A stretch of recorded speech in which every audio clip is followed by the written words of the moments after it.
Good morning, good afternoon, good evening. Many people in Zimbabwe would tell you that we want a better Zimbabwe. They accept that Zimbabwe is a failed state. But how do we move from the present failed state to a healthy and functioning democratic system of government? That is the biggest challenge. And tonight, I would like to concentrate on the opposition. I'd like to explain once again to many people out there who have again and again remarked that no, you should not be concentrating on the opposition, you should concentrate on ZANU-PF. And remind them once again that the nation did come up with the right decision in the late 1990s. It had taken nearly 20 years post-independence for many people to accept that Robert Mugabe and these ZANU-PF cronies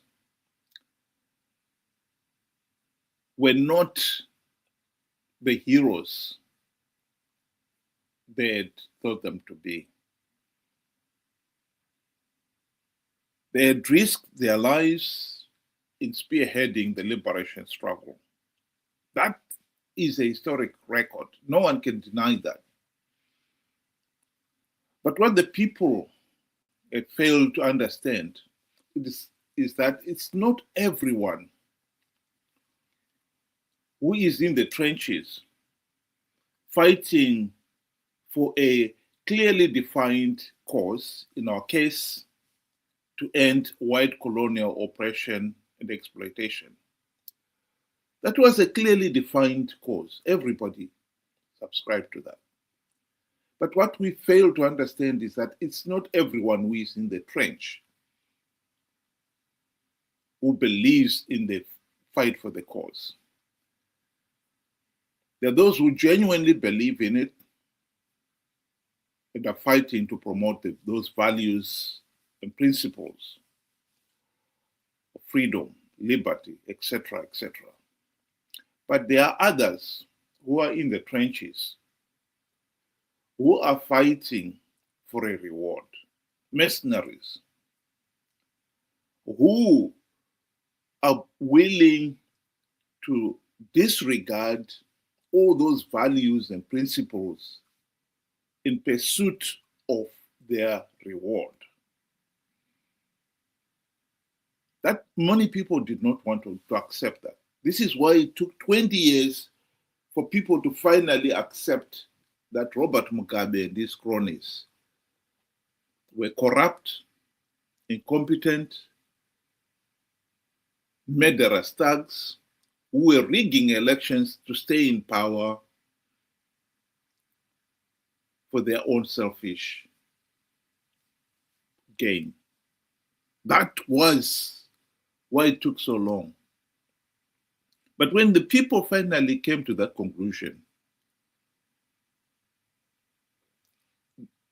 the question then was, how are we going to move from this de facto one-party state, ZANU-PF de facto one-party state, back to a healthy and functioning democratic system of government?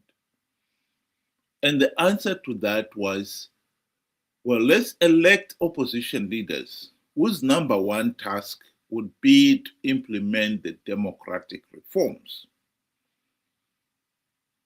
and end the ZANU-PF dictatorship. And MDC, Morgan Tsvangirai, when he formed his MDC party, he was riding on the crest of that wave. That must be understood. They even called their party the Movement for Democratic Change. And people believed they would bring about the democratic changes that we wanted. Now, 25 years down the line, we find ourselves in a situation where not even one token democratic reform was implemented. And that's the reason why ZANU-PF continues to rig elections. And not only that, ever since the GNU, the MDC, Triple C leaders have participated in flawed elections to give ZANU-PF legitimacy. This is the problem that we've got to face.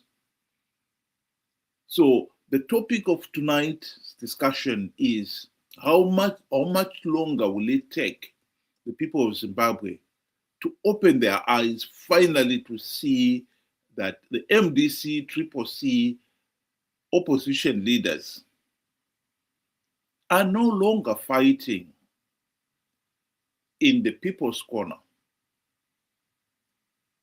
They are now part and parcel of ZANU-PF. This is why we cannot, or we have failed to end the ZANU-PF dictatorship this last 25 years. Ben, welcome to the program. Good day to you and good day to our viewers. Thank you for joining us. I must say, after the GNU, I think that should have been a point or a starting point for us to realize that the MDC had failed, because basically ZANU-PF continued doing what ZANU-PF does. But unfortunately, that did not happen. We kind of, I don't know, blinked ourselves, brushed it off, or whatever reason. It just did not come to the realization that, hold on, these guys are actually doing nothing, and yet they had the best opportunity. Fast forward a decade later, 2023, we still were in that delusional state of mind that MDC, now then called Triple C, was the best foot forward. And they came with their usual propaganda, slogans, talks, encouragement, whatever, and managed to lure people to believe that this time was going to be the time. But when you look back at previous elections, you would find nothing had changed. There were no reforms implemented, even though the observers had constantly reminded us that there is a need to change the way we conduct our elections.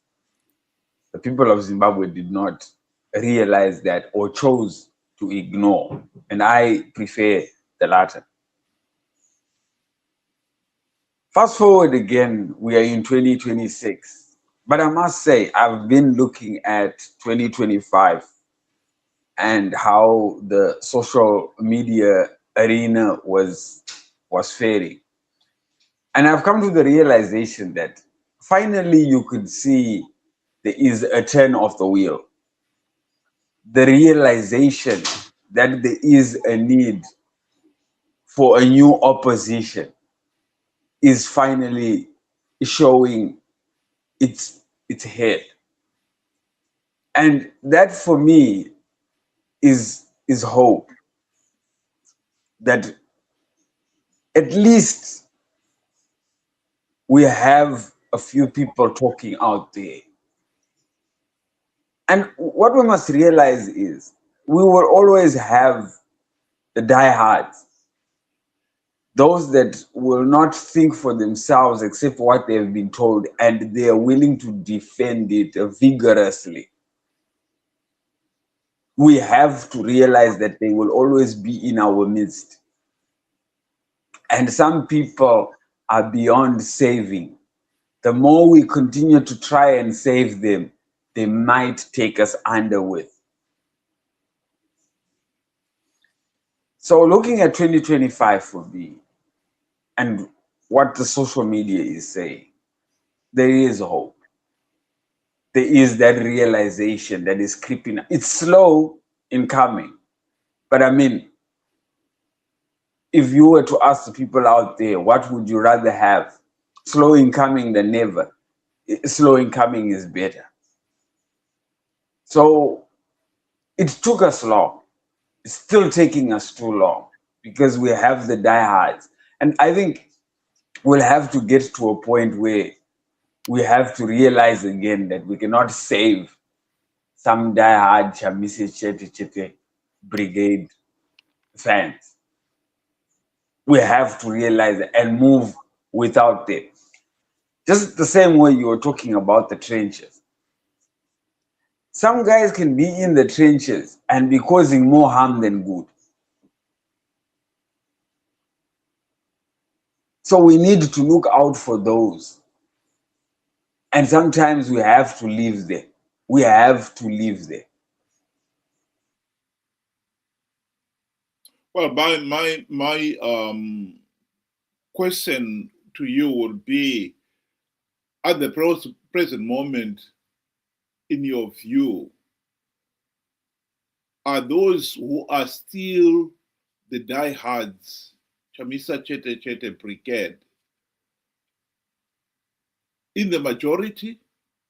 Are they going to participate in 2028 elections and give those elections legitimacy?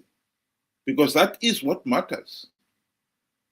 You know, if the diehards participate in their big numbers and they give ZANU-PF legitimacy, then it really doesn't matter how many we were able to persuade to realize that Chamisa is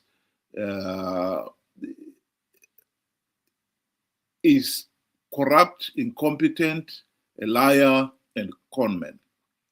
This is why that question was asked we asked that question at the end. How long will it take for people to finally open their eyes?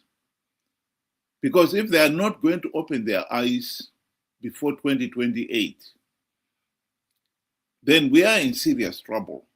And that is the issue. We cannot afford to have 2028 ZANU-PF rig the elections, MDC or Chamisa and company participate in numbers and give those elections legitimacy. That is the argument. So I will try to be realistic here. The near 2 million that voted for Chamisa in 2023, I believe that number has shrunk. And it has shrunk significantly. The challenge, however, lies with our people themselves. Those that have realized and have moved out of the Chamisa Chete position are eager to follow something. Any replacement will do. This is the problem. So you are finding that in the past 2025, whoever came with a message of hope was worth following. No matter how ridiculous and obvious the intentions are, people were willing to follow. So we basically have one problem getting solved, but creating another. The diehards and some, the diehards are obviously going to be left there. Those that have moved out are willing to follow anything. And I've been seeing, I follow social media. There are so many oppositions that are coming up, groups in, invites and so forth. And for me, the worrying thing is we are not realizing that not only had the opposition sold out, but what was their original position, or what did they sell out on? Because once we realize that, we're all just going to go back to say the main problem is our elections. And the opposition was supposed to take care of the problem of rigged elections and nothing more. The whole government idea came in the future, but the original plan was to create a platform where we could finally have free, fair, and credible elections. So, again, to answer the question, I would say the people that voted for Chamisa in 2023, the near 2 million, that has moved. And I think he knows it, and everybody else that is listening knows that that number has dwindled significantly. But the problem that we have again is, what do we do next? Because remember, we are moving ourselves from what we had said was the best foot forward. So now we have no foot or leg to stand on. And with the masses, this kind of creates, panic, fast, foolish decisions, and so forth. So anybody that can step in we've seen it with the Geza movement. No matter how obvious Geza's intentions were, people were ready to say, let us follow him. So our problem is we don't know what the opposition had failed to do and what their initial task was.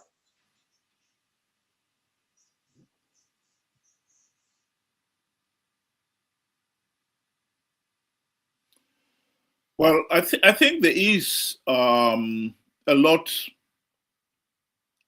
of mileage to be have from those who have argued that, yeah, it's all very well saying that Chamisa and company have failed, but what is the alternative?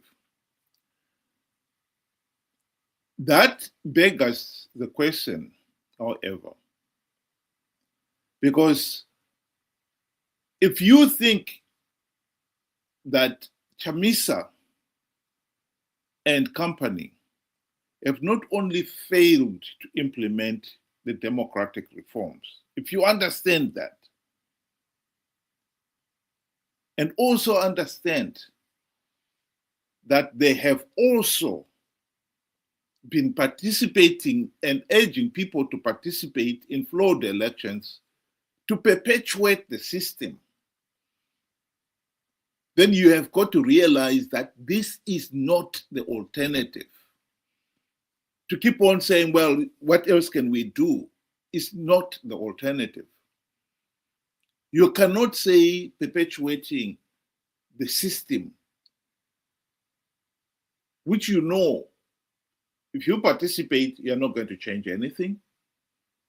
And if you participate, you give legitimacy to the system and perpetuate it. Surely, it doesn't make any sense to participate. And I think that point has got to be made.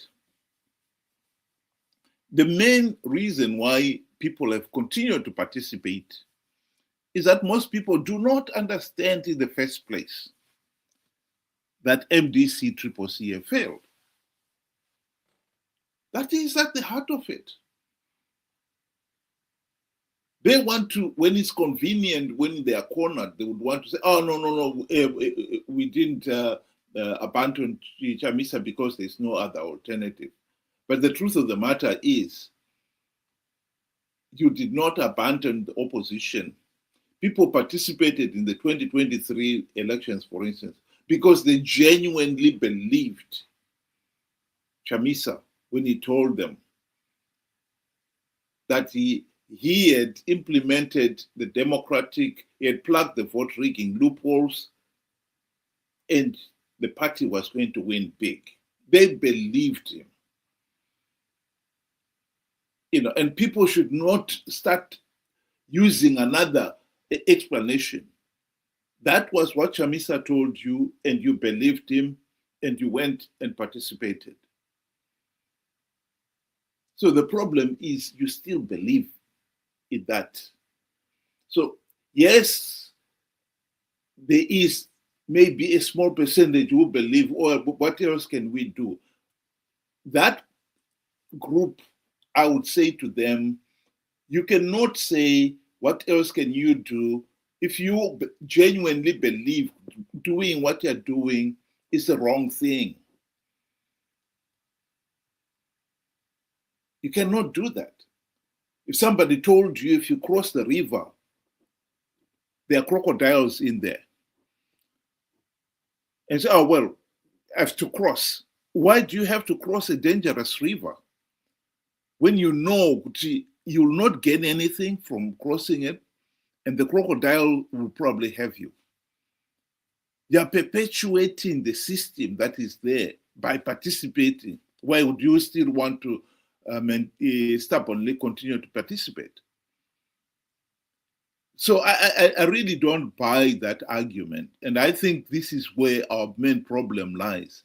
We still have a situation here where a significant number of people out there still believe that Chamisa is the solution. There have been talks on this platform of thinking outside the box. And I think that is an interesting concept. The ability to think outside the box is important. In this particular case, the ability to think that the alternatives that we are being offered, i.e. ZANU-PF or Triple C, are both unacceptable. That is thinking outside the box. We have got to learn to realize this is getting us nowhere. We have voted for, we've participated in these flawed elections for the last 45 years since independence, and since we had MDC Triple C for the last 25 years, and nothing has changed. It's because the two alternatives that we are being offered are false alternatives. This is like a mouse being told you can either choose between a cobra or a black mamba. That is not a choice to the mouse, because either snake will kill it. Why would a mouse choose death? The more natural thing would be for the mouse to choose life. And if the alternatives on offer are not offering life, then that is a false choice. And the same applies to our political situation. People have got to wake up to the reality that the present political system will never produce anything other than a false choice. At the present moment, we have MDC, Triple C leaders who have proven, particularly since the GNU, that there is an ZANU-PF Team B in all but name. Playing for Team A to win and for playing for Team A to have legitimacy. And then come the elections, we think we have got a choice. You don't have a choice. A choice between ZANU-PF Team A and ZANU-PF Team B, which is just playing to give Team A legitimacy. How can you call that a choice? And the same applies to some of the arguments that some people have been saying about Geza and Chwenga. That is not a choice. It's a false choice. Just as much as in 2017, people were presented a false choice, either Mugabe or Mnangagwa. That is a false choice. You know Mnangagwa was a tyrant. We all knew that he was Mugabe's number one thug. And we didn't expect him to be anything other than a murderous thug. And he has turned out to be exactly that. The choice there was to re-end the dictatorship and replace it with a democracy. And some people thought it was the choice between dictator 1, Mugabe, or dictator 2, Mnangagwa. And they felt, well, one was better than the other one. And it has turned out to be, there's no difference at all. I think this is at the heart of the debate. The failure to recognize that the system has failed, the failure to accept that it has got to be rejected. And the issue of what are the alternatives you have, you cannot have alternatives in the present system because it's like fishing in a sewage pond. The only fish you can catch there are poor quality fish, not suitable for human consumption. But if you say, well, what other alternative do I have? You don't have to fish and eat that fish. You can go and fish somewhere else. To keep on insisting in fishing in a sewage pond, it's your problem.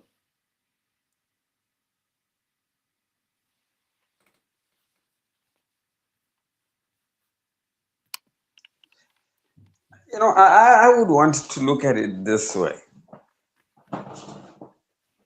The realization that the current opposition has failed is there now. And I believe it's there because I see on social media, I see what the people are saying out there, and the message is loud and clear. But what maybe people may fail to realize is what have they failed on exactly? Because remember now, for the first, let's say, few years of MDC, it was a fight against, or it was a fight for reforms. Then for the majority of the MDC, including the Triple C now and the MDCTs and so forth, was a fight to win a place in government. And I think there is our problem, because a lot of people believe they have failed to remove ZANU-PF. And by removing ZANU-PF, what they have concentrated on is participation in rigged elections. We have to try and make that clear. So the people need to know exactly what the failures were. And you are right to say the very name MDC, Movement for Democratic Change, was their mission. they were meant to be the ones to implement the reforms necessary, or to push, fight for the reforms necessary for the people of Zimbabwe to have free, fair, and credible elections. And somewhere along the line, that changed because popularity, greed, and so forth got into their heads. And I think that is important for us to say. Now that we know where the failure is and what the mission was in the first place, I think now this is when it is important for us to get back on that horse and try and ride or tame it. I think that is where we need to get. Because like I said, the realization that opposition has failed has is there. Because look, we have over 100 political parties and rising, and the amount of opposition groups on social media is turning ridiculous. So ridiculous that you find some folk are in most of them. So the question is, what are you looking for as an individual? Are you looking for somebody that will participate in rigged elections, or, like I said, that will get back on the original horse, on the horse that was meant, for reforms in the first place? Because we have to realize, without reforms, we're basically useless. ZANU PF will rig those elections and get away with it. And talking about ZANU PF has realized that there is a lot of confusion in the opposition camp. As many as we are giving different messages and signals to the people. And they have created their own, the Vision 2030. That for me is, another throwing of the spanner into the works. Now you find we already lost track of the original plan, which was the reforms. We are now into fighting for elections. Because right now, as we speak, we are fighting for the 2028 election by trying to stop the 2030 and the 2030 that is not there. So it's now messy, I must say. The realization, and I believe the realization that, hold on a minute, this current crop of MDC Triple C failures is not going to take us to where we want. We need a new opposition. I think that became a fear factor to ZANU PF. That became a fear factor to the MDC itself. So what do? They confuse us by giving us decoys and so forth. So I must say, Robert, it's going to be very difficult, especially when our people are not grounded, are not firm, and really do not understand what the failure was. Because a better part of the majority of MDC existence was not about fighting for reforms. Let's be honest. They were more of seats and whatever councils and whatever they could get their hands on. That is the honest truth. So our people think that MDC was supposed to win rigged elections, and that is impossible, ladies and gentlemen. Well, I'd like to conclude my presentation this evening by reminding people, those in the so-called Chamisa Chete Chete brigade,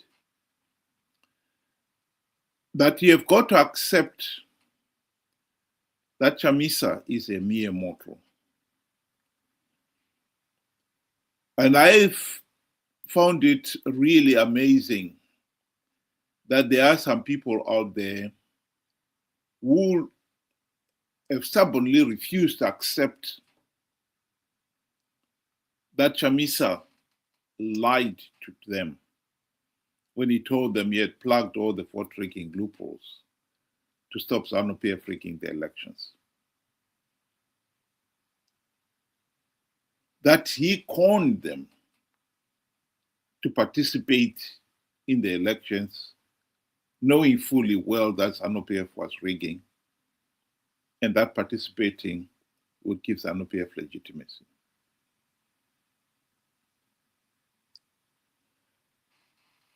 We should not be talking about things like that. Those are facts. They are there.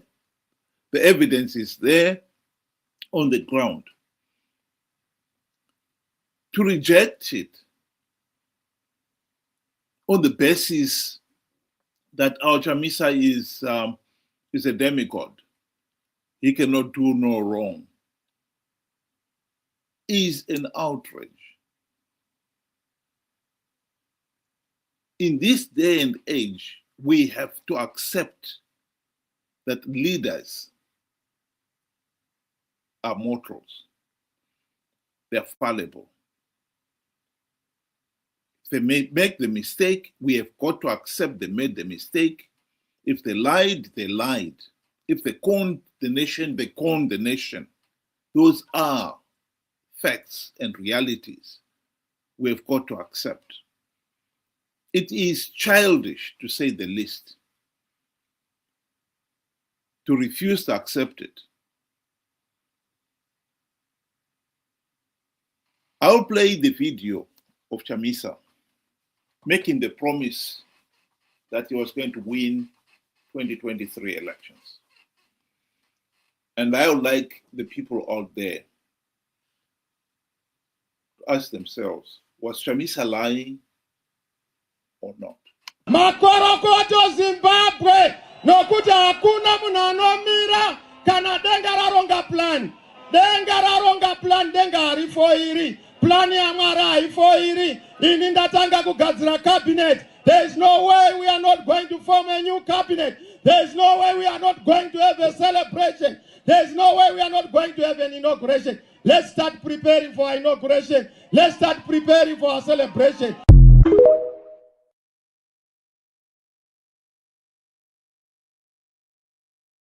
I'm ashamed of Zimbabweans who will go out there and say, oh, I love my country. I'm ashamed of my government. And yet, they are the ones who are giving legitimacy to the same corrupt, incompetent, and tyrannical government by consistently participating in flawed elections, knowing fully well that the process is flawed, knowing fully well that by participating they are giving ZANU-PF legitimacy, all because they cannot accept that Chamisa is a mere mortal.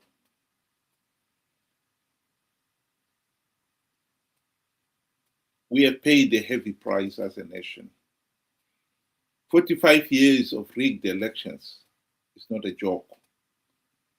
The nation is up to its eyeballs in this economic and political mess. We can stop it. We just need to open our eyes and accept that the present political system is not working. That the men and women we elected risked everything to elect as opposition have failed us. for the last 25 years, including the 5 years in the GNU. Accept that, and we can start looking for more competent leaders. This idea that, no, we have got a choice between ZANU-PF and Triple C is a false choice. We have to accept that Triple C have failed us just as much as ZANU-PF betrayed us soon after independence. That is the fact. That is the reality. And we as a nation need to start accepting facts and realities for us to move on. Ben, do you want to give your closing remarks?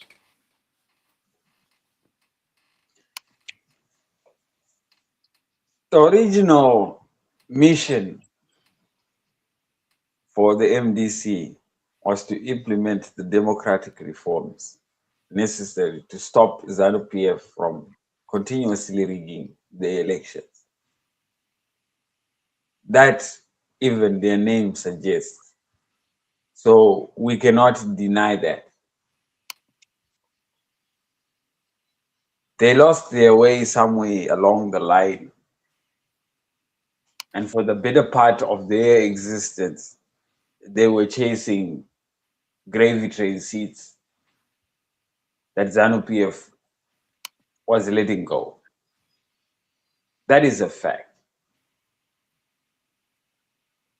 And I'm glad, like I said, I am seeing a realization that is coming from the people that MDC Triple C is not who they are.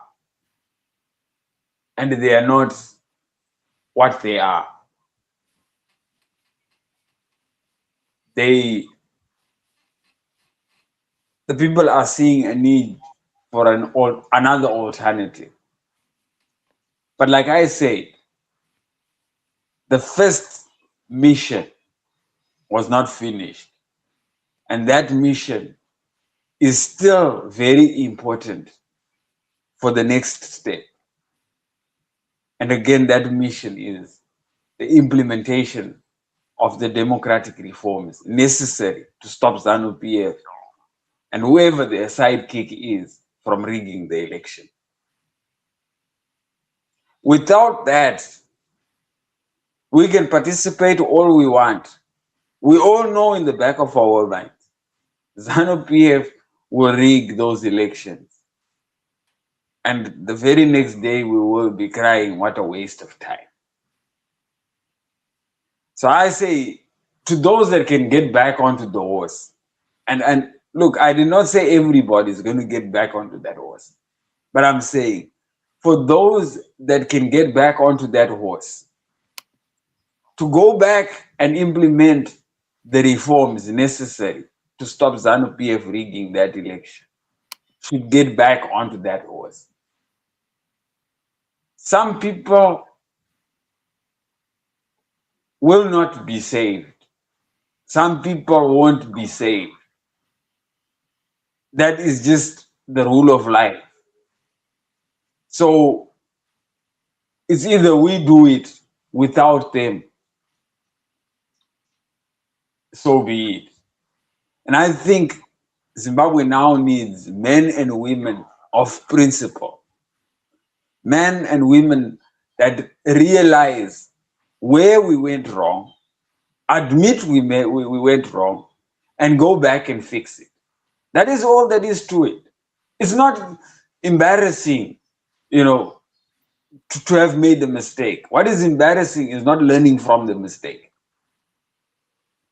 So I urge each and every one of us, those that can, those that are willing, let us get back onto that horse and go and fix our past mistake. And then we can move forward.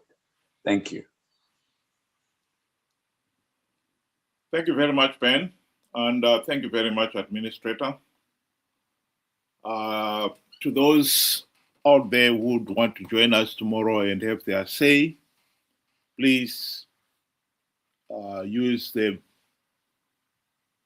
link at the bottom of your screen, and you are most welcome to join us.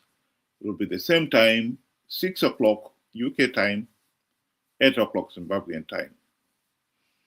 We use the same link every Saturday and Sunday, and is open for discussion.